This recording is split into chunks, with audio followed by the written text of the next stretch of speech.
Sir ఈరోజు Sudheer movie 'Jatadhara' release అయింది. Audience response ఎలా ఉంది? అండ్ మీ నుంచి సినిమా ఫీడ్‌బ్యాక్ ఏంటి? అంటే తెలిసిన కథని తెలిసినటువంటి ప్రేక్షకులకి చెప్తున్నాను అనే ఫీలింగ్తో హ్మ్. కథని చాలా అద్భుతంగా నెరేట్ చేయగలిగితే సినిమాకి జనాలు అట్రాక్ట్ అవుతారు.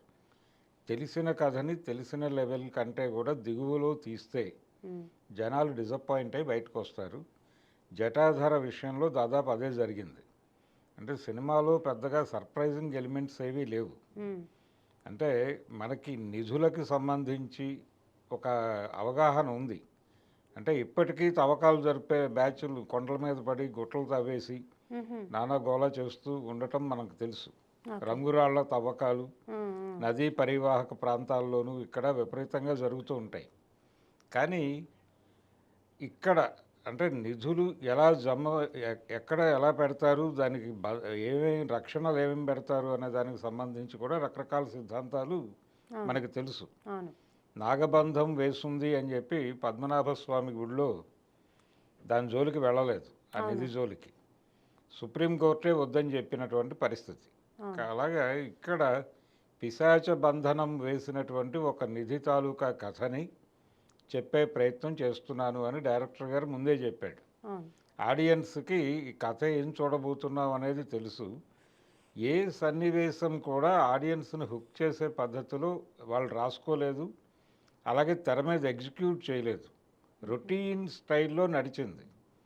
అలాగే ఈ కథలో వాళ్ళు సర్ప్రైజింగ్ ఎలిమెంట్ అనుకున్నటువంటి చాలా విషయాలు ఆడియన్స్కి అర్థమైపోయే పద్ధతిలో నడిచినాయి. హుహు. అందుకని కథలో ఏమీ పెద్ద ట్విస్ట్లు అనిపించలేదు చూస్తున్న ప్రేక్షకుడికి. ఓకే.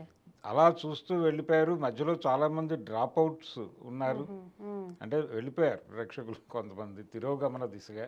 ఓకే. కాబట్టి ఈ సినిమా సుధీర్ బాబుకి ఏ విధమైనటువంటి ప్రయోజనాన్ని కలిగించలేదు. హ్మ్.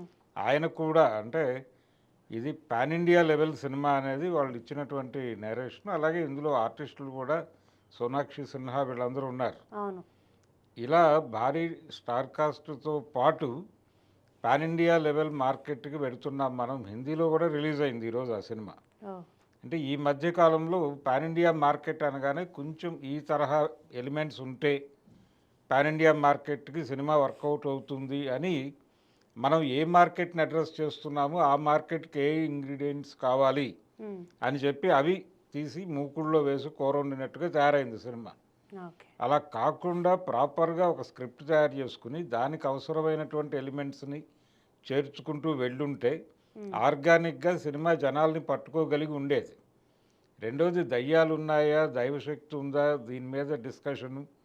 ఈ సినిమాలు అనేకం చూసేసి ఉన్నాం మనం. అవును. మీరు సినిమా మీ కథ జనాలకు తెలిసిన కథే అయినప్పటికీ మీరు చెప్పే పద్ధతి జనాలని కన్ఫ్యూజ్ చేయగలిగి ఉండాలి. హ్మ్. అలా లేదు, అది వాళ్ళు రాసుకున్న లైన్లోనే తేడా ఉంది. అంటే చాలా చౌకబారుగా రాసేసుకుంటూ వెళ్ళిపోయారు. హ్మ్. అంటే ప్రేక్షకుల స్థాయి ఏమిటి, వాళ్ళు థియేటర్కి రావటమే కష్టంగా తయారైనటువంటి పరిస్థితి. అవును. అంటే థియేటర్కి రప్పించడానికి రెండు మార్గాలు. ఒకటి కథలో విపరీతమైన సర్ప్రైజింగ్ ఎలిమెంట్స్ ఉండాలి. హ్మ్. లేదు జనాల ఆలోచనల్ని మించినటువంటి కంటెంట్ ఏదైనా చెప్పగలగాలి. అవును. లేదు అంటే గనక మీ మీ స్క్రీన్ ప్లే ఆర్డర్లో ఏదైనా మ్యాజిక్ ఉండాలి. హ్మ్. ఏవి లేకపోయినా థియేట్రికల్ ఎక్స్పీరియన్స్ ఇచ్చే సినిమా అయినా అయి ఉండాలి అది. ఈ సినిమా థియేట్రికల్ ఎక్స్పీరియన్స్ ఇచ్చే కంటెంట్ ఉంది అని వాళ్ళు నమ్మారు. ఎవరైతే డబ్బులు పెట్టారో వాళ్ళు నమ్మారు. దాన్ని ఒక లిమిటెడ్ స్కేల్లో అంటే డబ్బులు ఖర్చు పెట్టడం కూడా చాలా పద్ధతిగా ఖర్చు పెట్టారు. అంటే మనం ఏ మార్కెట్లను అడ్రస్ చేస్తున్నామో ఆ మార్కెట్లలో నుంచి రిటర్న్స్ ఏ రేంజ్లో ఉంటున్నాయో కూడా క్యాలిక్యులేట్ చేసుకుని ఆ మేరకు ఖర్చు పెడుతూ వెళ్ళారు. కాబట్టి మొత్తం ఈ సినిమాకి సంబంధించినటువంటి గ్రామరు అంతా తెర మీద కనిపించేసింది. కనిపించడం వలన సినిమా ఆశించిన స్థాయి ఫలితాన్ని అయితే ఇవ్వదు అది. ఓకే. ఇంత క్యాలిక్యులేటెడ్గా ఇంత సిస్టమేటిక్గా సినిమా తీసినప్పుడు హ్మ్. పైగా అక్కడ ఏమీ సర్ప్రైజింగ్ ఎలిమెంట్స్ కానీ కంటెంట్లోనూ లేవు, విజువల్గానూ లేవు. ఓకే. దాంతో జనాలు ఏమాత్రము ఈ సినిమాకి కనెక్ట్ అయ్యే అవకాశం లేదు.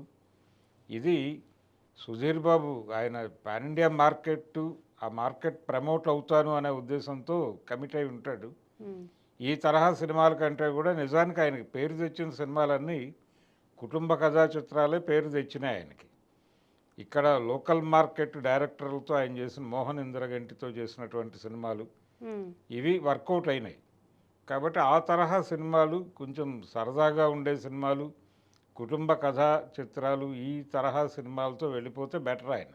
ఓకే. లోకల్ మార్కెట్లో కాన్సన్ట్రేట్ చేసి లోకల్ మార్కెట్లో విజయాలు అందుకుని ఆ తర్వాత కంటెంట్ బలంగా ఉన్నప్పుడు మాత్రమే పాన్ ఇండియా మార్కెట్ వైపు అడుగేయటం మంచిది. లేకపోతే ఇది ఒక ఫెయిల్యూర్ వెంచర్గా అక్కడ కూడా మిగిలిపోతుంది. హిందీలో కూడా రిలీజ్ అయింది ఈ సినిమా ఈరోజు. అక్కడ కూడా ఏం పెద్ద ఆశాజనకంగా లేదు పరిస్థితి.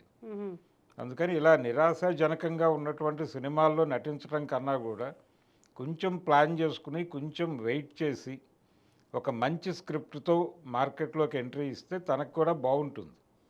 తను చాలా ఎక్స్పెక్టేషన్స్ ఉన్నాయి తన మీద. నటుడిగా ఒక పెర్ఫార్మర్గా అతనికి ఒక ఇమేజ్ ఉంది తెలుగు మార్కెట్లో.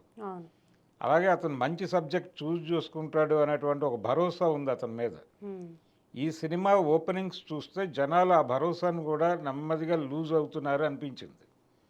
అంటే ఆయన ఈ మధ్య కాలంలో చేసినటువంటి ప్రాజెక్ట్స్ ఏవి కూడా అంతగా జనాలను ఇన్స్పైర్ చేసే పద్ధతిలో లేవు. ఆ లేకపోవడం వలన ఈ సినిమా ఓపెనింగ్స్ ఎక్కడా కనిపించలేదు. అంటే థియేటర్కి జనాలు రావడం లేదు, మీరు క్రౌడ్ పుల్లర్ కాదు అనుకున్నప్పుడు ఒక డిస్కసివ్ పాయింట్తో సినిమా తీయాలి. ఆ సినిమాలో ఉన్న పాయింట్ గురించి ప్రజలు మాట్లాడుకోగలిగి ఉండాలి.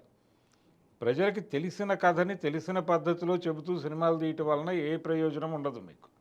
అది గుర్తించాలి సుధీర్ బాబు గారు. టోటల్గా ఆయన్ని మాత్రమే కాదు సినిమా లవర్స్ని కూడా డిసప్పాయింట్ చేసినటువంటి సినిమా జటాధార.